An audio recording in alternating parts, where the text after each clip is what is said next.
Hello everyone, I am Sushanto. Back to my English Learning Center. দেখো আজকে তোমাদের আমি উল্টাপাল্টা কিছু শব্দার্থ শেখাবো।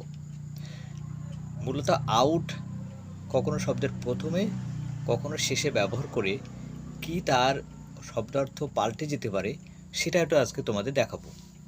যেমন কাম আউট মানে বের হওয়া, আউটকাম মানে পরিণাম, পুট আউট মানে নিভে ফেলা, আউটপুট মানে ফলাফল, টার্ন আউট মানে বের করে দেওয়া, আউটটার্ন মানে উৎপাদিত বস্তু, সেট আউট মানে যাত্রা করা, আউটসেট মানে প্রারম্ভ, ক্রাই আউট মানে চিৎকার করা, আউট ক্রাই মানে হইচই, ফিট আউট মানে সাজানো, আউটফিট মানে সাজসজ্জা, লেট আউট মানে প্রকাশ করা, আউটলেট মানে প্রকাশ করার পথ।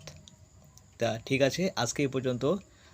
আমার চ্যানেলটা অবশ্যই সাবস্ক্রাইব করো যাতে আমি ভিডিও ছাড়ার সঙ্গে সঙ্গে তোমরা সেটা পেয়ে যাও। আর যারা এর মধ্যে সাবস্ক্রাইব করেছো তাদেরকে অসংখ্য ধন্যবাদ।